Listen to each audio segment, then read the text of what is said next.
Good evening सभी को। एक बार जल्दी से कंफर्म कर दी गुड मॉर्निंग सभी को। एक बार जल्दी से कंफर्म कर दीजिए कि आप सभी को ऑडियो वीडियो ठीक है, ऑडिबल है, विजिबल है। Good morning all of you. एक बार चेक कर लो सभी को ऑडियो वीडियो ठीक है। ऑफिसर्स अड्डा 24/7 के ऑफिशियल यूट्यूब चैनल में आप सभी का वेलकम है।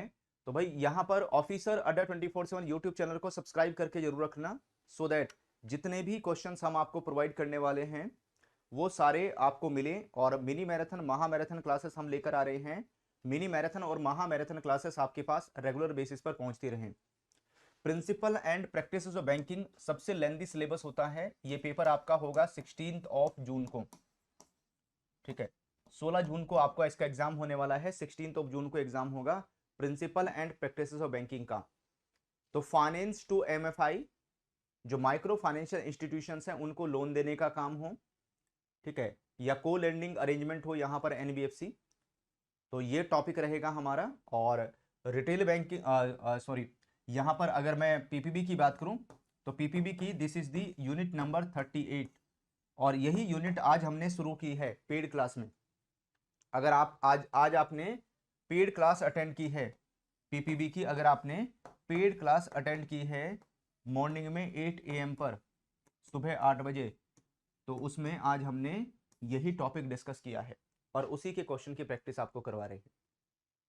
तो आप में से जो भी 8 PM पर मॉर्निंग में ये पेड क्लासेस ज्वाइन करना चाहते हैं तो ये क्लासेस आपको मिलेंगी जीआईबी के महापैक 2.0 में।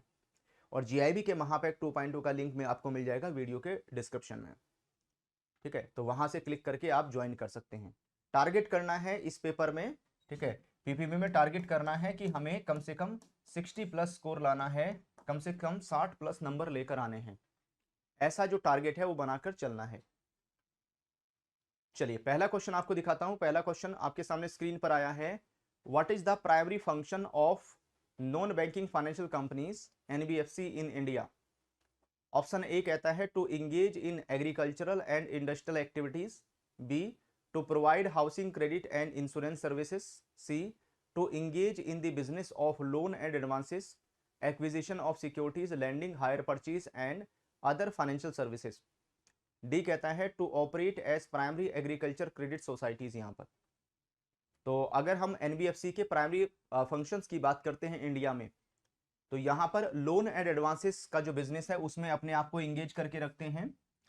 उसके साथ साथ सिक्योरिटीज, है ना, सिक्योरिटीज को एक्वायर करना, सिक्योरिटीज को परचेज करना, लीजिंग, हायर परचेज और इस तरह की जो एक्टिविटीज हैं वो यहाँ पर एनबीएफसी के द्वारा की जाती हैं। तो इसमें हम किसके ऊपर, सी के ऊपर टिक करेंगे। ईच एंड एवरी क्वेश्चन को ध्यान से पढ़ना है और उसका आंसर शेयर करते हुए चलना है। ये था हमारा क्वेश्चन नंबर 1। क्वेश्चन नंबर 1 के बाद में आते हैं हम लोग क्वेश्चन नंबर 2 में। What is the share of NBFC MFI in the micro finance sector in India as of September 2020? अगर सितंबर 2020 तक आप देखोगे, सितंबर 2020 तक चेक किया जाए तो जो एनबीएफसी एमएफआई है इंडिया में, उसमें माइक्रो फाइनेंस सेक्टर का शेयर कितना है, कितनी मार्केट को कैप्चर करके रखा हुआ है? तो less than 10%, approximately 20%, a little over 30%, D more than 50%। तो यहां पर इन्होंने जो मार्केट शेयर कैप्चर कर रखा है दैट इज थोड़ा सा ज्यादा है 30% से, है ना, 30% से थोड़ा सा ज्यादा है यहां पर, ठीक है। तो आंसर हो जाएगा हमारा सी। सी के ऊपर टिक करेंगे। ये था हमारा क्वेश्चन नंबर 2। क्वेश्चन नंबर 2 के बाद आते हैं क्वेश्चन नंबर 3 में। इसको देखिए, which of the following is not a major source of finance for NBFC? NBFC के लिए मेजर सोर्स ऑफ फाइनेंस कौन सा नहीं है? एनबीएफसी के लिए इनमें से कहां से पैसा नहीं आता है?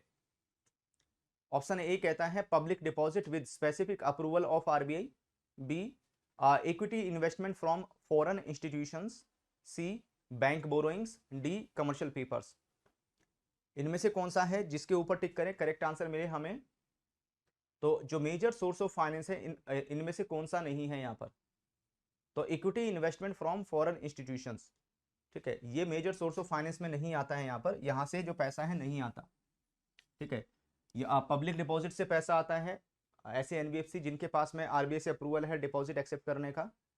उसके बाद में बैंकों से बोरिंग करते हैं एनबीएफसी, और कमर्शियल पेपर इशू करते हैं, है ना, फंड रेज करने के लिए, और डिबेंचर इशू करते हैं फंड रेज करने के लिए यहाँ पर। ठीक है, तो और तीनों जो हैं वो सोर्स ऑफ फंड्स में आ जाएंगे। चलिए आ जाते हैं हम लोग क्वेश्चन नंबर 4 में। क्वेश्चन नंबर 4 को देखिए और आंसर बताओ इसका क्या है। Which category of NBFC are exempted from the requirement of registration with RBI under the RBI Act 1934। तो reserve bank of India act 1934 के तहत इनमें से कौन सी एनबीएफसी है जिसको यहां पर आरबीआई के पास में अपने आप को रजिस्टर कराने की रिक्वायरमेंट नहीं है ना, नहीं भी रजिस्टर कराएगा तो काम चल जाएगा। तो micro finance companies, asset reconstruction companies registered with RBI, Nidhi companies, mutual benefit companies, chit fund companies, merchant banking companies.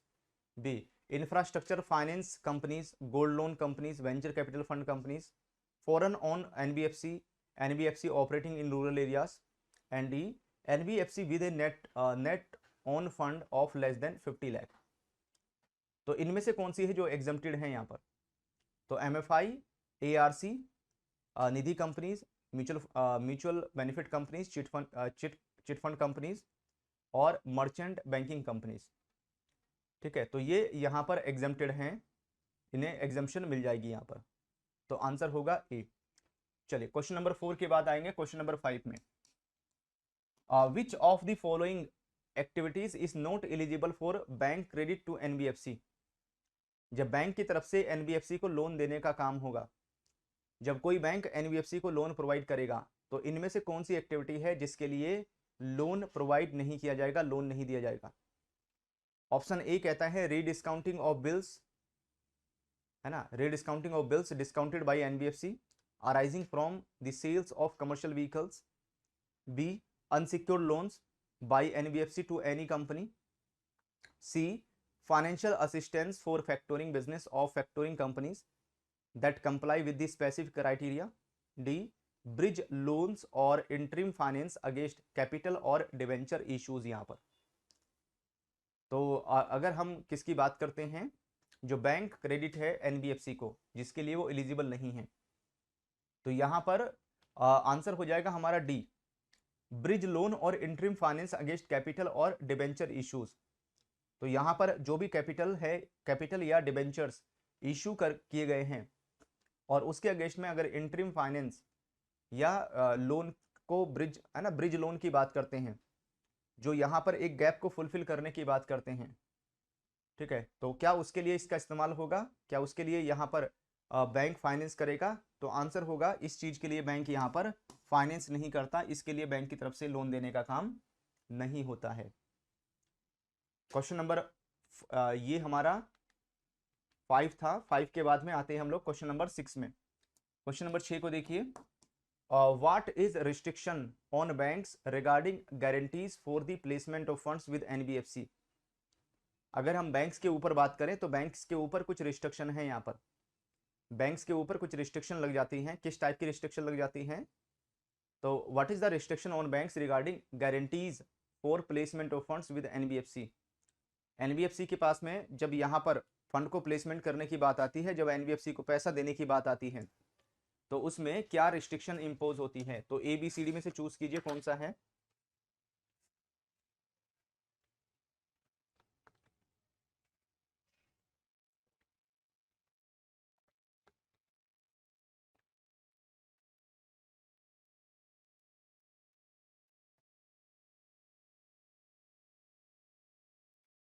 ABC में से हम चूज करेंगे कौन सा करेक्ट है हमारा। तो what is the restriction on banks regarding guarantees for the placement of funds with NBFC.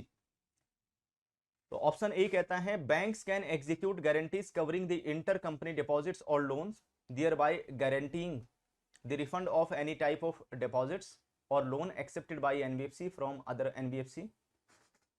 B कहता है NBFC should not execute guarantees covering intercompany deposits or loans, thereby guaranteeing the refund of any type of deposits or loans accepted by NBFC from other NBFC. C, banks are encouraged to issue guarantees for the purpose of indirectly enabling the placement of deposits with NBFC. D, banks can provide full credit enhancement to bonds issued by all type of NBFC. इनमें से कौन सा है? तो यहां पर हमारा जो आंसर है वो बी होगा। तो bank should not execute guarantees, कहां पर? कवरिंग इंटर कंपनी डिपॉजिट्स, यानी अगर एक कंपनी किसी दूसरे कंपनी को कोई डिपॉजिट है ना, डिपॉजिट कर रही है या लोन देने का काम कर रही है, and guaranteeing the refund of any type of deposits और लोन एक्सेप्टेड बाय एनबीएफसी, कि यहाँ पर है ना जो भी डिपॉजिट है, लोन है, उसको रिफंड करेंगे, उसको पैसे को वापस करेंगे, उसको उसकी गारंटी को लेकर, है ना, एक एनबीएफसी किसी दूसरे एनबीएफसी को, तो वहां पर उस गारंटी के लिए बैंक यहाँ पर, है ना, ऐसी इस चीज के लिए जो बैंक है, बैंक यहाँ पर गारंटी नहीं प्रोवाइड करेगा, तो दैट इज रिस्ट्रिक्टेड। तो इन एक्टिविटीज के लिए यहाँ पर मना किया गया है, ये एक्टिविटीज इसमें एप्लीकेबल नहीं होती हैं। चलिए क्वेश्चन नंबर 6 के बाद आएंगे क्वेश्चन नंबर 7 में। क्वेश्चन नंबर 7 को देखिए, what is the maximum exposure limit for banks to a single non banking financial company NBFC predominantly lending against collateral of gold jewellery.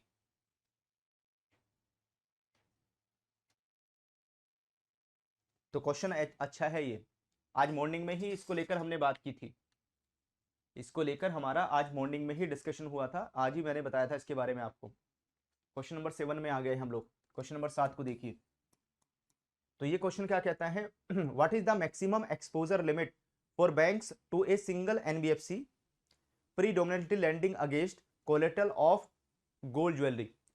Option ए कहता है maximum 7.5% bank's tier 1 plus tier 2 capital, B maximum 20% of banks tier 1 capital, C maximum 12.5% of banks tier 1 plus tier 2 capital if additional exposure is for infrastructure sector, और D maximum 25% of the banks tier 1 capital. यहाँ पर कितना applicable होगा? तो यहाँ पर जहां पर कोलेटरल सिक्योरिटी गोल्ड ज्वेलरी है उसकी बात चल रही है, तो यहां पर जो लिमिट है वो कितनी हो जाएगी? तो टीयर 1 और टीयर 2 दोनों कैपिटल को प्लस कर लो, बैंक की जो भी टीयर 1 कैपिटल है और बैंक की जो टीयर 2 कैपिटल है, दोनों को जोड़ लीजिए, प्लस कर लीजिए, प्लस करके जो भी आएगा यहाँ पर उसका मैक्सिमम 7.5% लोन के रूप में यहाँ पर डिस्ट्रीब्यूट कर सकते हैं। क्वेश्चन नंबर 7 के बाद में आएंगे क्वेश्चन नंबर 8 में। क्वेश्चन नंबर 8 को देखिए, under what conditions can bank credit to registered NBFC other than MFI for co lending to classified as priority sector advance. तो यहाँ पर जो प्रायोरिटी सेक्टर एडवांसेस हैं या प्रायोरिटी सेक्टर लैंडिंग को बढ़ावा देने के लिए बैंक की तरफ से एनबीएफसी को लैंडिंग के तहत लोन प्रोवाइड किया जा सकता है, लोन दिया जा सकता है, यहाँ पर है ना, लोन की फैसिलिटी प्रोवाइड की जा सकती है। तो ऑप्शन ए कहता है only if the on lending is for the purpose of infrastructure financing, B if the non lending is to individual और member of SHG GLG for non agriculture purpose, C if the on lending is for purpose of purchasing luxury items, D if the on lending is eligible for classification as priority sector under respective categories subject to specified conditions। इनमें से कहां पर टिक करेंगे? तो इसमें हमारा जो answer है वो कौन सा होगा? इसमें हम डी के ऊपर टिक करेंगे, डी हमारा करेक्ट आंसर रहेगा, है ना। If the on lending is eligible for classification as priority sector, अगर यहां पर ऑन लैंडिंग जो है वो एलिजिबल है for the classification as priority sector under respective category subject to specified conditions, यहाँ पर, तो इसमें हम डी के ऊपर टिक करेंगे। चलिए क्वेश्चन नंबर 8 के बाद आते हैं क्वेश्चन नंबर 9 पे। क्वेश्चन नंबर 9 को देखिए, यहाँ पर ये सारे पॉइंट आज मैं मॉर्निंग वाली क्लास में बता चुका हूँ आपको। मॉर्निंग में जो आपको 8 AM पर पेड क्लास हमने कवर की है उसमें ये सारे पॉइंट मैंने आपको बताए हैं। अगर आप में से जिन्होंने वो क्लास नहीं देखी है तो उसका रिकॉर्डेड है ना अभी अवेलेबल हो जाएगा 10-15 मिनट में आपके अकाउंट में, तो उसको जरूर देख लेना। तो what is the minimum net owned funds requirement for an NBFC MFI to be registered in the North East region of India. अगर कोई एनबीएफसी एमएफआई, ठीक है, रजिस्टर्ड है नॉर्थ ईस्ट जो रीजन है इंडिया का, तो ऐसे केस में उसके पास में मिनिमम नेट ऑन फंड कितना होना चाहिए? 1 करोड़, 2 करोड़, 5 करोड़ या 10 करोड़। तो जो नॉर्थ ईस्ट रीजन है वहां के लिए जो नेट ऑन फंड है वो कम से कम 2 करोड़ होना चाहिए यहाँ पर, ठीक है। नॉर्थ ईस्ट रीजन के लिए कितना है? 2 करोड़। और जो अदर है यहाँ पर, ठीक है। जो अदर स्टेट्स हैं यहाँ पर, उसमें मिनिमम जो रिक्वायरमेंट है वो 5 करोड़ की होगी। अदर्स के लिए 5 करोड़ है और नॉर्थ ईस्ट रीजन में यहाँ पर 2 करोड़ है। ओके, चलिए आज बढ़ते हैं क्वेश्चन नंबर 10 की तरफ। क्वेश्चन नंबर 10 को देखें यहाँ पर। ये क्वेश्चन क्या कहता है, under prudential norms for NBFC MFI what is the minimum capital adequacy ratio required. तो यहाँ पर अगर हम प्रूडेंशियल नॉर्म्स की बात करते हैं, प्रूडेंशियल नॉर्म्स का मतलब है एक तरीके से फाइनेंशियल नॉर्म्स। तो प्रूडेंशियल नॉर्म्स क्या होते हैं, फाइनेंशियल नॉर्म्स होते हैं यहाँ पर एनबीएफसी एमएफआई के लिए, non banking financial company, micro financial institution. तो 10% of aggregate risk weighted assets, 12% of aggregate risk weighted assets, 15% of aggregate risk weighted assets and 20% of aggregate risk weighted assets. तो aggregate का मतलब है यहाँ पर total, जो भी टोटल रिस्क वेटेड एसेट्स आएगा। तो जो एनबीएफसी एमएफआई है उसको जो भी एग्रीगेट रिस्क वेटेड एसेट्स होगा उसका 15% है ना अपने पास में यहाँ पर कैपिटल मेंटेन करना होगा। तो मिनिमम जो कैपिटल रेशो है वो कम से कम 15% का मेंटेन करना होगा यहाँ पर। तो these are the some very important questions जो आज हमने प्रैक्टिस किए हैं। इन सभी क्वेश्चंस को अटेम्प्ट करके आपने कितना स्कोर किया है वो मेरे साथ में शेयर कर दीजिए। और ये जो यूनिट नंबर 38 है इसका जो पार्ट 2 है वो हम कवर करेंगे कल। तो पेड क्लास जो आपकी मॉर्निंग में आएगी 8 AM पर, उसमें इस एनबीएफसी वाले टॉपिक का हम पार्ट 2 कवर करेंगे। तो अगर आप वो सुबह 8 बजे पार्ट 2 देखेंगे फिर क्वेश्चन की प्रैक्टिस करेंगे तो बहुत ज्यादा इफेक्टिव होगा। इस तरीके से प्रिपरेशन किया हुआ है ना, कभी भी आप है ना कभी भी वो कमजोर नहीं होता। ठीक है, उसकी जो परफॉर्मेंस है बहुत अच्छी होती है जब इस तरीके से आप प्रिपरेशन करते हैं। तो इसके लिए अगर आपके पास महापैक नहीं है तो महापैक आपको कैसे मिलेगा, महापैक का लिंक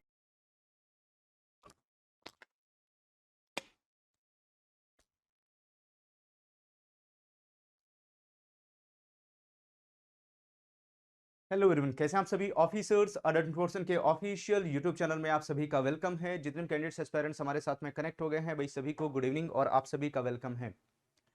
एक बार जल्दी से कंफर्म कर दीजिए कि आप सभी को ऑडियो वीडियो ठीक है, ऑडिबल है, विजिबल है प्रॉपर्ली, आप सभी को एक बार चेक कर लो।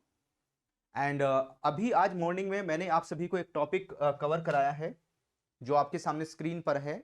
इस टॉपिक के बारे में आज हमारा डिस्कशन हुआ है जिसका नाम है finance to MFI micro financial institution and co lending arrangement with NBFC. Non banking financial companies के साथ में जो को अरेंजमेंट होता है उसको लेकर हमने बात की। तो आज इससे रिलेटेड जो क्वेश्चंस हैं उनको भी हम पूरा कंप्लीट कर लेंगे।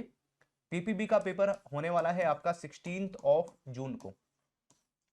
ठीक है, principle and practice of banking का जो पेपर है वो आपका 16 जून को है। और इस पेपर में आपको टारगेट बना के चलना है कि मुझे 60+ स्कोर करना है। और इसको लेकर हम लगातार पेड क्लासेस आपको प्रोवाइड कर रहे हैं। पीपीबी की पेड क्लास आ रही है मॉर्निंग में 8 AM पर। तो अगर आपके पास जीआईबी का महापैक 2.0 है तो उसमें मॉर्निंग में आप 8 AM पर पेड क्लास ज्वाइन कर सकते हैं। और वहीं पर इवनिंग में जो पेड क्लास है वो हम प्रोवाइड कर रहे हैं आपको 7 PM पर। अगर आपके पास जीआईबी का महापैक 2.0 है तो 7 PM पर भी आप इस पेड क्लास को ज्वाइन कर सकते हैं। ठीक है, पीपीबी की यूनिट नंबर 38 है जिसको लेकर कॉन्सेप्ट में आप ऑलरेडी आपको 8 PM वाली क्लास में जो कॉन्सेप्ट है वो बता चुका हूं इसका, है ना। जो कॉन्सेप्ट है उसके बारे में हम लोग 8 PM वाली क्लास में डिस्कस कर चुके हैं सुबह वाली क्लास में। तो यहां पर ओनली हमारा फोकस रहेगा क्वेश्चंस के ऊपर। तो आप में से जो भी कॉन्सेप्ट के बारे में पढ़ना चाहते हैं, जो भी कॉन्सेप्ट के बारे में यहां पर कवर करना चाहते हैं तो मॉर्निंग की वो क्लास जरूर देख लीजिएगा। उसका पार्ट 1 यस्टरडे कवर हुआ था, उसका पार्ट 2 आज हमने कवर किया है। चलो क्वेश्चन का सिलसिला स्टार्ट करते हैं। तो पहला क्वेश्चन आपके सामने स्क्रीन पर ये रहा, है ना। इस क्वेश्चन को देखिए और ये क्वेश्चन का आंसर क्या होगा। What is the maximum exposure limit for banks to a single non banking financial company NBFC predominantly lending against collateral of gold jewellery. यहां पर ऑप्शन ए कहता है maximum 7.5% of the banks tier 1 plus tier 2 capital.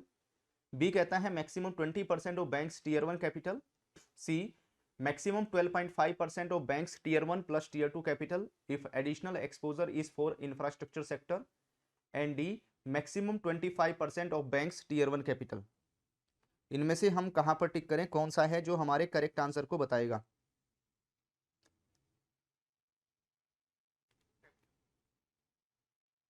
पढ़ते जाइए ध्यान से और बताइए कि इसमें हमें कहाँ पर टिक करना होगा।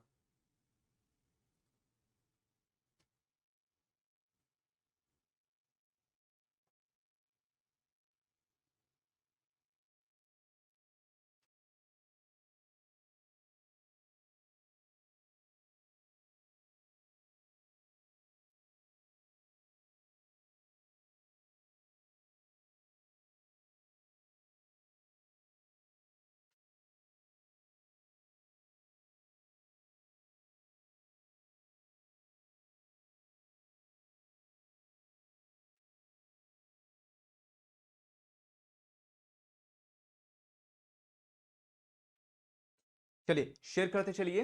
इसमें हमें कहां पर टिक करना होगा, कौन सा है जो हमारे करेक्ट आंसर को इंडिकेट करेगा। यस, तो भाई यहां पर जो भी एनबीएफसी, जो भी नॉन बैंकिंग फाइनेंशियल कंपनीज हैं, उसके मैक्सिमम एक्सपोजर लिमिट की बात करते हैं। मैक्सिमम एक्सपोजर लिमिट का मतलब है कि मैक्सिमम वो कितना लोन प्रोवाइड कर सकता है। जो बैंक है किसी सिंगल एनबीएफसी को मैक्सिमम कितना लोन दे सकता है यहां पर। ठीक है, अगर वहां पर जो कोलेटरल है ना, collateral against the gold jewellery, gold jewellery के अगेंस्ट में अगर लोन दिया जा रहा है, तो बैंक की अपने पास में जो भी टीयर 1 कैपिटल है, टीयर 2 कैपिटल, दोनों को प्लस कर लीजिए। दोनों को जोड़ने के बाद जो भी टोटल वैल्यू आएगी उसका 7.5% कैलकुलेट कर लीजिए, और जो 7.5% कैलकुलेट होकर आएगा वही मैक्सिमम वैल्यू होगी जो यहां पर लैंडिंग की जा सकती है। पहला क्वेश्चन।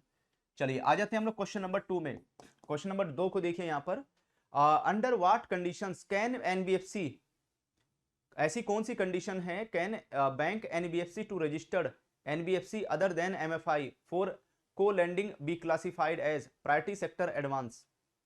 इनमें से कौन सा है, तो ऑप्शन ए कहता है only if the on lending is for the purpose of infrastructure finance. B कहता है if the on lending is to individual और मेंबर ऑफ एसएचजी या JLG for non agriculture purpose. C if the on lending is the purpose of for the purpose of purchasing luxury items, and D if the on lending is eligible for classification as priority sector under respective categories subject to specified conditions। इनमें से कहां टिक करें। Question number 2 का answer निकालिए, क्या होगा यहां पर। क्वेश्चन नंबर 2 का उत्तर क्या है, अगर हम क्वेश्चन नंबर 2 के आंसर की बात करें तो वो क्या होगा। ध्यान से पढ़ते चलिए और मेरे साथ में अपना जो आंसर है वो शेयर कीजिएगा यहां पर, कि इसमें हमारा जो आंसर है वो क्या आ रहा है कैलकुलेट होकर।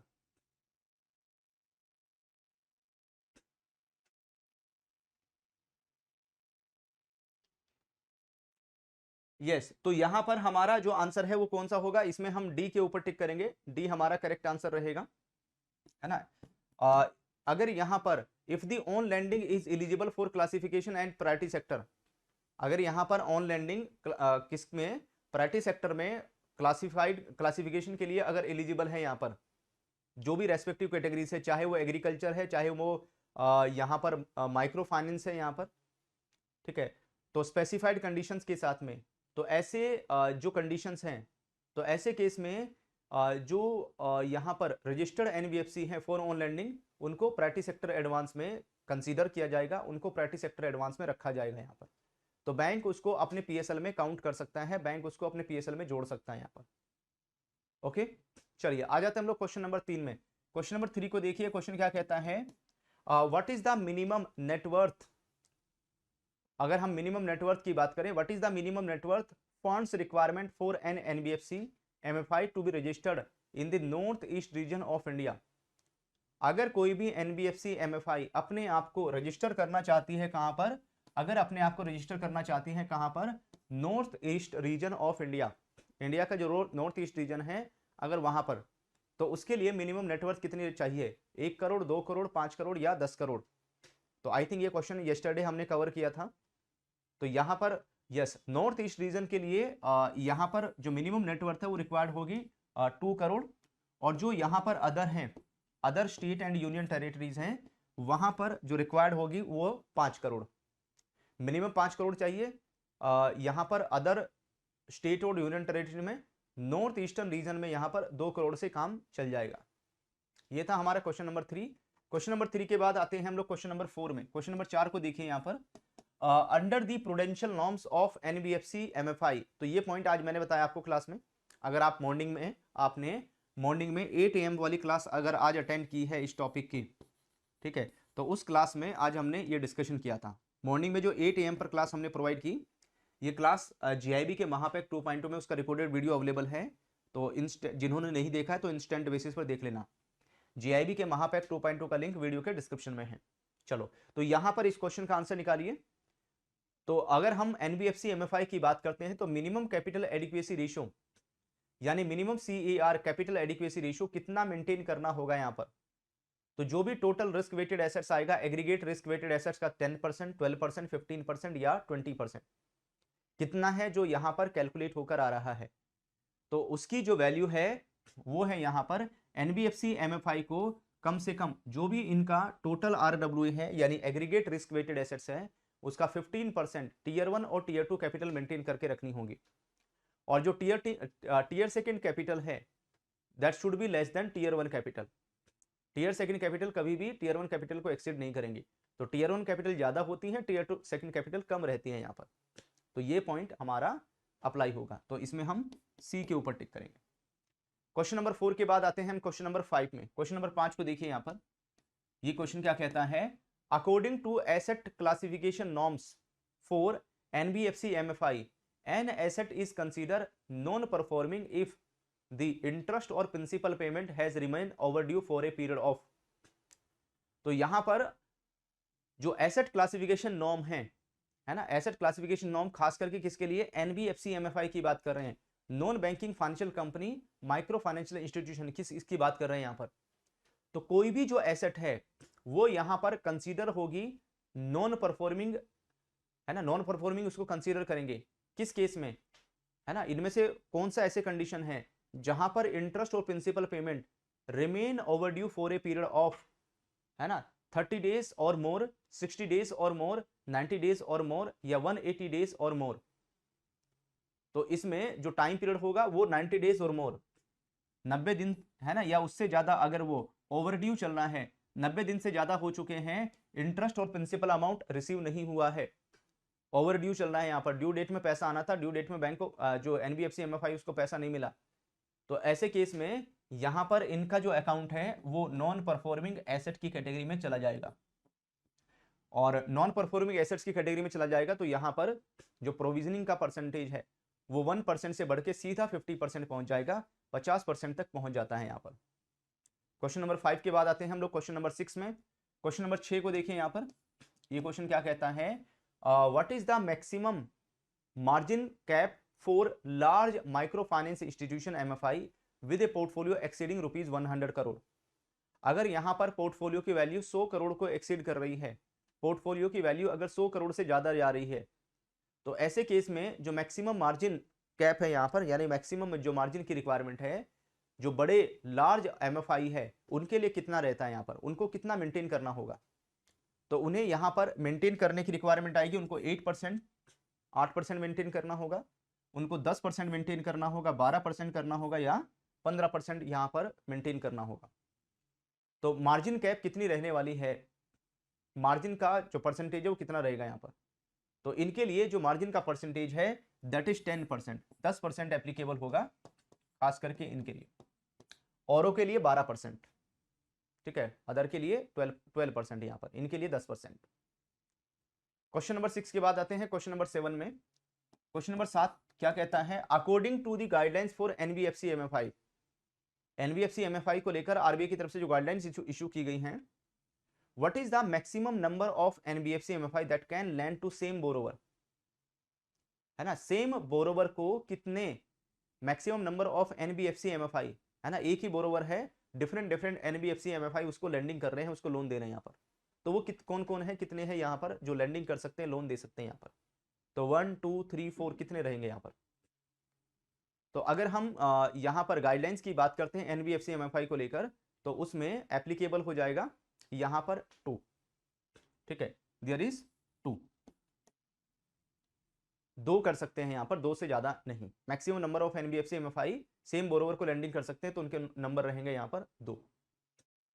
क्वेश्चन नंबर 7 के बाद में आएंगे हम लोग क्वेश्चन नंबर 8 में। क्वेश्चन नंबर 8 को देखिए यहाँ पर, अंडर दी को लैंडिंग मॉडल, है ना, किसकी बात कर रहे हैं, CLM।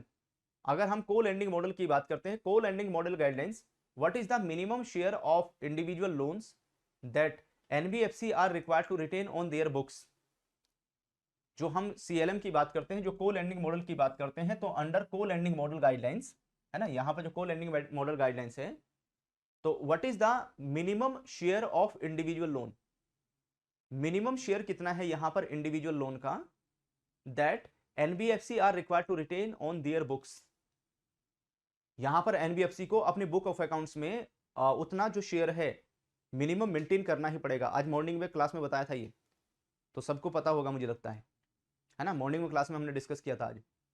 तो 10% होगा, ये 10% है, 20% है, 30% है या 40% है यहां पर। तो को लैंडिंग मॉडल में क्या होता है, को लैंडिंग मॉडल में ये बैंक है, ठीक है, बैंक यहां पर लैंडिंग करेगा एनबीएफसी को, बैंक की को लैंडिंग में होता क्या है, यहां पर जो बैंक है वो लैंडिंग करेगा एनबीएफसी को, नॉन बैंकिंग फाइनेंशियल कंपनी को लैंडिंग करेगा यहां पर, ठीक है। और ये जो एनबीएफसी है, नॉन बैंकिंग फाइनेंशियल कंपनी, यहां पर फर्दर जो बोरोवर होगा, बोरोवर को लैंडिंग करेगा, बोरोवर को लोन देने का काम करेगा यहां पर, ठीक है। तो बैंक यहां पर डायरेक्टली बोरोवर को लैंडिंग ना करके बैंक यहां पर एनबीएफसी को लैंडिंग करेगा, और एनबीएफसी यहां पर लैंडिंग करेगा किसको, बोरोवर को। तो this model is known as co lending, ठीक है। अब एनबीएफसी ने जो भी लोन यहां पर बोरोवर को दिया है ना, जो भी लोन यहां पर इस बोरोवर को दिया है, इस लोन का 80%, 80% यहां पर बैंक अपनी बुक ऑफ अकाउंट्स में दिखा सकता है, इसका कम से कम जो 20% है, 20% है, वो यहां पर एनबीएफसी को अपनी बुक ऑफ अकाउंट्स में शो करेगा, अपनी बुक ऑफ अकाउंट्स में दिखाएगा। तो उसी में हमारा जो आंसर है वो कौन सा होगा, बी, बी हमारा करेक्ट आंसर होगा। चलिए आ जाते हैं हम लोग क्वेश्चन नंबर 9 में। क्वेश्चन नंबर 9 को देखते हैं यहां पर, ये क्वेश्चन नंबर 9 क्या कहता है यहां पर, in the co lending model who is responsible for being single point of interface for the customers, customer के लिए यहां पर सिंगल पॉइंट इंटरफेस बनाने की जब बात आएगी, उसके लिए रिस्पॉन्सिबिलिटी की बात आएगी, सीएलएम में वो जिम्मेदारी किसकी रहने वाली है, वो जो रिस्पॉन्सिबिलिटी है वो किसकी रहेगी, वो बैंक की रिस्पॉन्सिबिलिटी रहेगी यहां पर, है ना, ये काम बैंक करेगा, ये काम NBFC non banking financial company करेगी, बैंक या एनबीएफसी ज्वाइंटली करेंगे यहां पर, या third party customer service provider यहां पर ये काम करेगा, ये काम किसके द्वारा यहां पर किया जाएगा। तो इसमें जो सिंगल है ना, अगर हम सिंगल पॉइंट ऑफ इंटरफेस की बात करते हैं कस्टमर के लिए, क्योंकि कस्टमर के साथ में डीलिंग कौन कर रहा है, कस्टमर के साथ में डीलिंग कर रही है यहां पर NBFC, non banking financial company यहां पर कस्टमर के साथ में डीलिंग कर रही है, तो ये जिम्मेदारी तो इसी की रहने वाली है ना, ये जो रिस्पॉन्सिबिलिटी है वो इसी की रहेगी यहां पर। चलिए आ जाते हैं हम लोग क्वेश्चन नंबर 10 में, ठीक है। क्वेश्चन 9 ही क्वेश्चन है यहाँ पर, 9 क्वेश्चन है, तो ये जो यूनिट है आपकी पूरी हो जाती है यहाँ पर, ठीक है, ये जो यूनिट है आपकी पूरी हो गई, कंप्लीट हो गई यहाँ पर। मैंने ये आपको क्लास में, ठीक है, जो पेड क्लासेस हैं वहां पर इसके सारे मैंने पॉइंट्स आपको बता दिए हैं, और इसके साथ साथ इससे रिलेटेड सारे क्वेश्चंस मैंने आपको प्रैक्टिस करवा दिए हैं।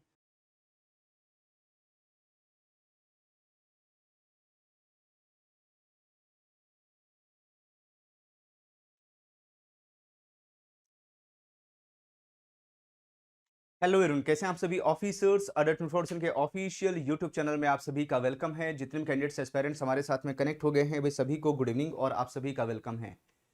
एक बार जल्दी से कंफर्म कर दीजिए क्या आप सभी को ऑडियो वीडियो ठीक है, ऑडिबल है, विजिबल है। रिटेल बैंकिंग अगर हम लोग बात करते हैं PPB principle and practice banking का आपका जो एग्जाम है वो होगा 16 तारीख को होगा, 16 जून को होने वाला है आपका एग्जाम, ठीक है। एंड इस पेपर की बात करते हैं तो इस पेपर का जो सिलेबस है वो सबसे लेंथी है, और लगातार इसको लेकर हम पेड क्लासेस आपको प्रोवाइड कर रहे हैं। पीपीबी की जो पेड क्लासेस हैं, ठीक है, पीपीबी की पेड क्लासेस हम आपको प्रोवाइड कर रहे हैं मॉर्निंग में 8 AM पर, सुबह 8 बजे आपको क्लास मिल रही है, और इवनिंग में 7 PM, शाम को 7 बजे हम आपको क्लास प्रोवाइड कर रहे हैं। तो 2 टाइम पर आपके लिए क्लासेस रेगुलर बेसिस पर आ रही हैं, तो इन क्लासेस को जरूर देखिए, इसी से आपको इन क्वेश्चंस का बेनिफिट मिलेगा।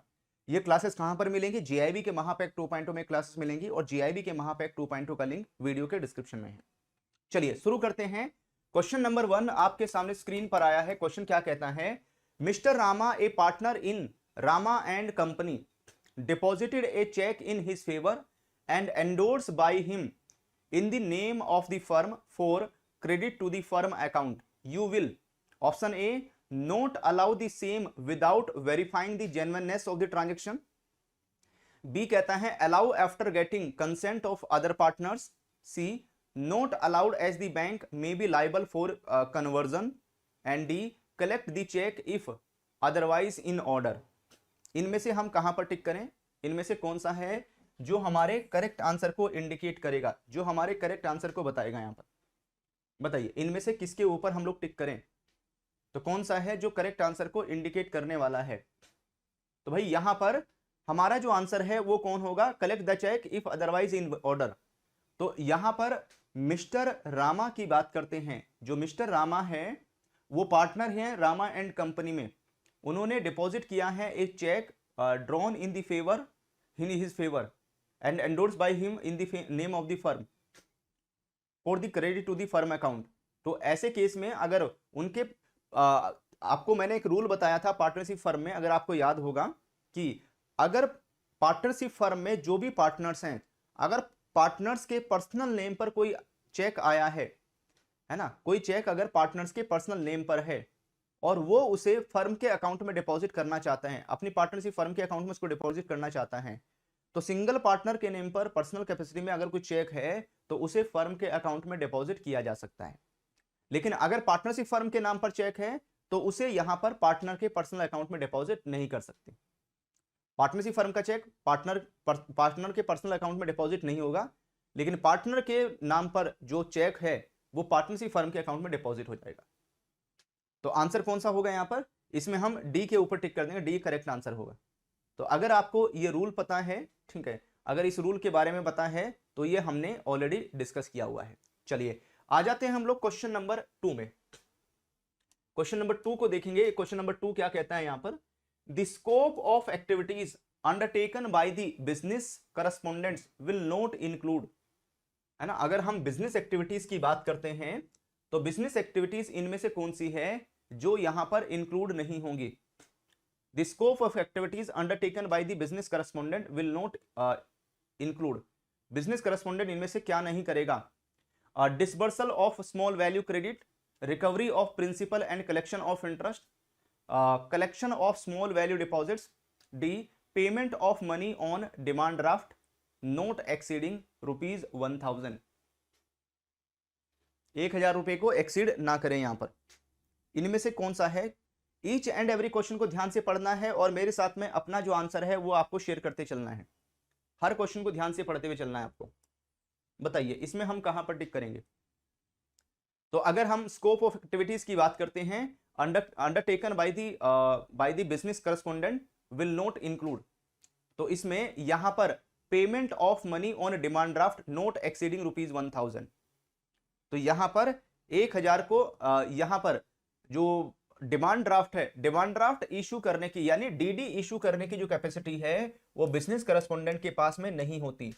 जो बिजनेस करस्पोंडेंट है वो यहां पर, ठीक है, जो बीसीबीएफ के तहत है, business correspondent demand draft issue नहीं कर सकता।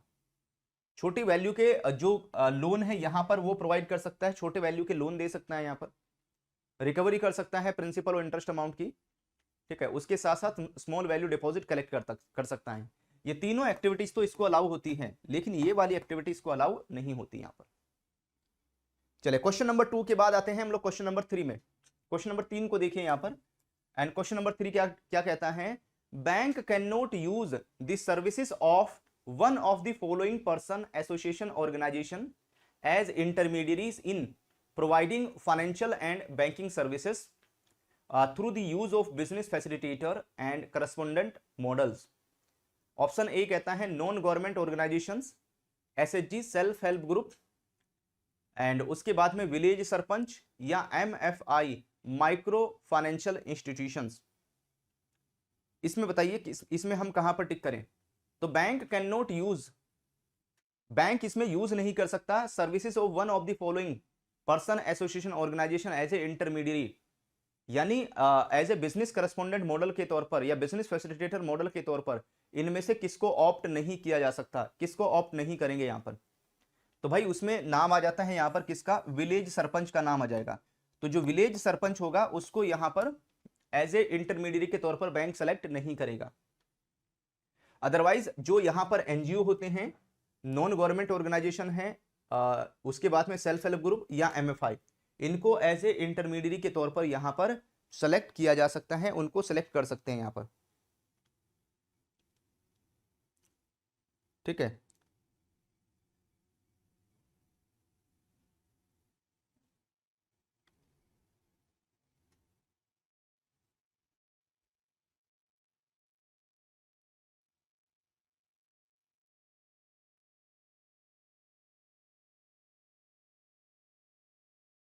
चलिए बढ़ेंगे हम लोग आगे। तो यहां पर हम किसके ऊपर, सी के ऊपर टिक करेंगे, तो सी हमारा करेक्ट आंसर हो जाएगा, विलेज सरपंच। क्वेश्चन नंबर 3 के बाद क्वेश्चन नंबर 4 में आते हैं। क्वेश्चन नंबर 4 को देखिए, यहां पर ये क्या कहता है, मिनिस्ट्री ऑफ रूरल डेवलपमेंट यानी MORD provide a one time grant of, ठीक है, in every district to set up 1 RSETI। तो यहां पर स्किल डेवलपमेंट के लिए, है ना, जो भी रूरल यूथ है, BPL यूथ है, उसमें स्किल डेवलपमेंट के लिए हर डिस्ट्रिक्ट में, हर राज्य में एक RSETI को सेटअप करने की बात होती है।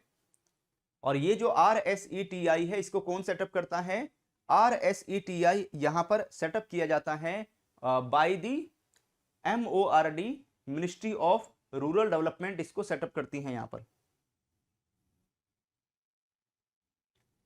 ठीक है, कौन करती हैं, जो यहां पर मिनिस्ट्री ऑफ डेवलपमेंट है उसकी तरफ से यहां पर इसको सेटअप किया जाता है। तो कितना ग्रांट मिल जाता है यहां पर, 50 लाख रुपए का ग्रांट मिलेगा, 10 लाख रुपए का ग्रांट मिलेगा, 1 करोड़ का है, या 75 lakh to each lead bank. ठीक है, यहां पर जो लीड बैंक है उसको 75 लाख का मिल जाएगा। RSETI है ना, कौन है, रूरल सेल्फ एम्प्लॉय, है ना, यहां पर rural self employment training institute. RSETI कौन है, रूरल एम्प्लॉयमेंट, है ना, rural self employment training institute,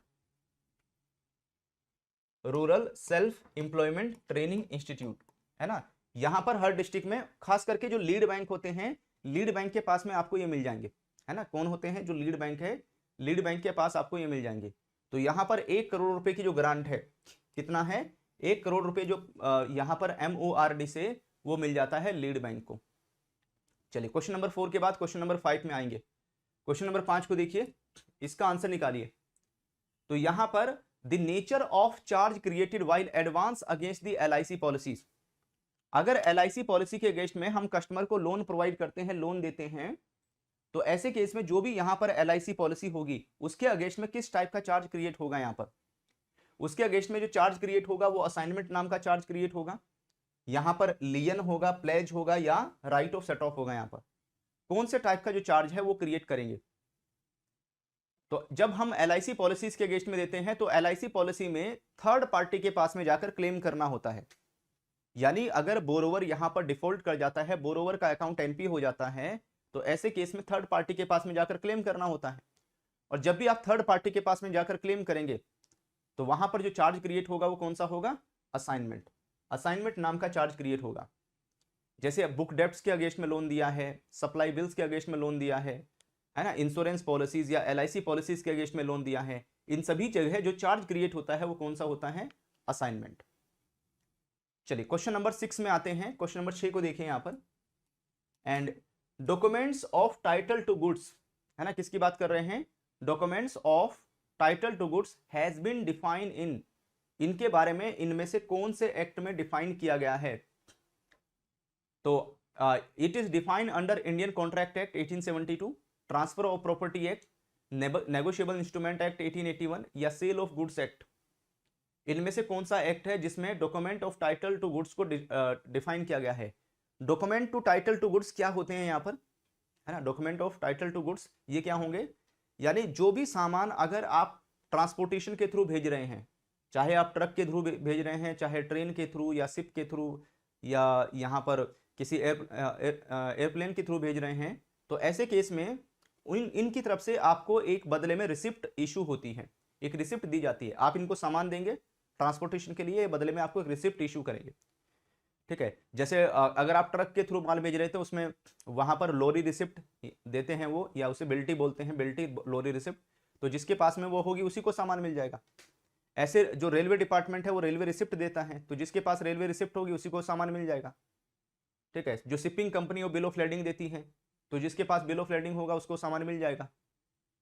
ठीक है, या यहाँ पर जो एयरलाइंस कंपनीज हैं वो एयरवे बिल है ना, जो एयरवे बिल है वो इश्यू करती हैं, तो वो भी क्या है, डॉक्यूमेंट टू टाइटल्ड गुड्स है। तो जिसके पास में ये डॉक्यूमेंट होगा उसी को सामान मिल जाएगा। तो अगर ये डॉक्यूमेंट्स बैंक के पास में कोलेटरल किए गए हैं, अगर ये जो रिसिप्ट है अगर वो बैंक के पास में है, तो इट मींस बैंक के पास अधिकार है उस सामान को लेने का, तो बैंक इसके अगेंस्ट में लोन प्रोवाइड करता है यहाँ पर। तो इन डॉक्यूमेंट्स को क्या बोलते हैं, document of title to goods बोलते हैं इनको। इनके बारे में सेल ऑफ गुड्स एक्ट में यहाँ पर डिफाइन किया गया है। आंसर हो जाएगा हमारा डी, डी के ऊपर टिक करेंगे, डी हमारा करेक्ट आंसर रहेगा। ठीक है, क्वेश्चन नंबर 6 के बाद आते हैं क्वेश्चन नंबर 7 में। क्वेश्चन नंबर 7 को देखिए, अच्छा क्वेश्चन है क्वेश्चन नंबर 7 भी यहाँ पर। In the term of section 19 subsection 2 of banking regulation act 1949, no banking company shall hold share in any company whether a pledge, mortgage or absolute owner of an amount exceeding 30% of paid up share capital of that company or 30% of its whichever is less share held in demat form should be included for the purpose of determining exposure limit. Here option ए कहता है on paid up share capital and reserve, b tangible net worth, risk weighted assets या paid up capital. इनमें से हम किसके ऊपर टिक करें, कौन सा है जो हमारे करेक्ट आंसर को इंडिकेट करेगा। तो यहां पर जो ब्लैंक है इस ब्लैंक में बताना है आपको क्या फिल करेंगे। इस ब्लैंक में क्या आएगा, तो इस ब्लैंक में आ जाएगा on paid up share capital and reserve.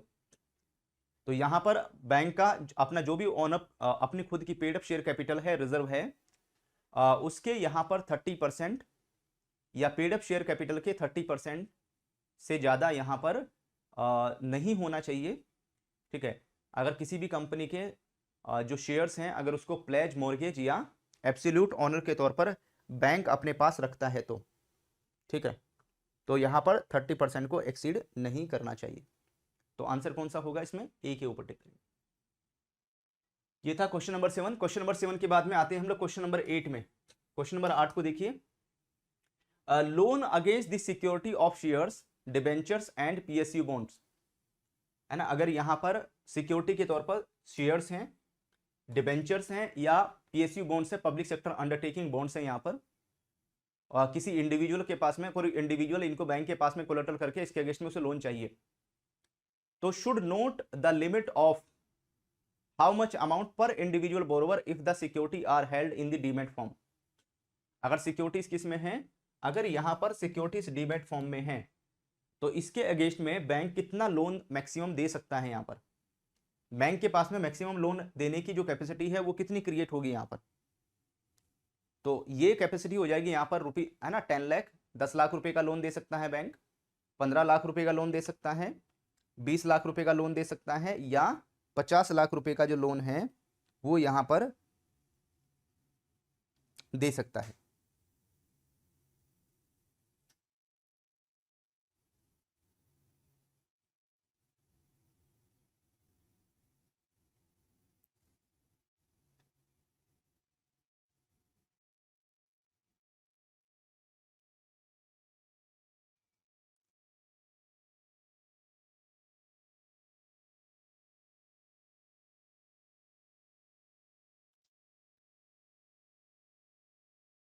चलिए बढ़े हम लोग आगे, बताओ इसमें। यस, तो यहां पर हो जाएगा हमारा ₹20 लाख, तो आंसर हो जाएगा 20 लाख रुपए पर इंडिविजुअल बोरोवर। जो पर इंडिविजुअल बोरोवर है उसमें 20 लाख रुपए तक का लोन दे सकते हैं, 20 लाख रुपए को एक्सीड नहीं करना चाहिए यहां पर, क्योंकि रिस्की होता है अभी। चलिए क्वेश्चन नंबर 9 आपके सामने स्क्रीन पर आया है। क्वेश्चन नंबर 9 भी अच्छा है। Loan against minor term deposit, अगर माइनर का कोई टर्म डिपॉजिट है, माइनर के टर्म डिपॉजिट के अगेंस्ट में लोन प्रोवाइड कर सकते हैं क्या, क्या उसके टर्म डिपॉजिट के अगेंस्ट में लोन दे सकते हैं क्या।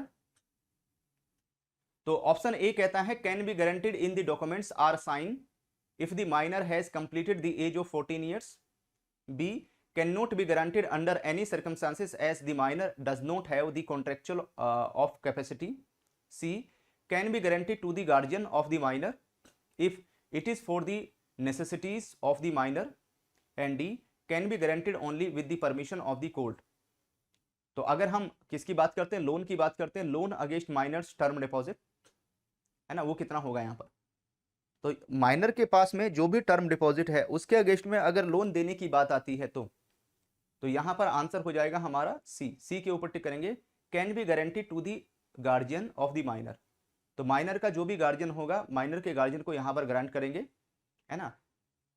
और वो किसके लिए है, अगर माइनर की नेसेसिटीज के लिए है ना, माइनर की जो नेसेसिटीज हैं अगर उसके लिए है, उसकी जरूरत के लिए है, यहाँ पर उसके जीवन यापन के लिए रिक्वायरमेंट आती है तो उसके लिए यहाँ पर गारंट किया जा सकता है, उसमें दे सकते हैं यहाँ पर।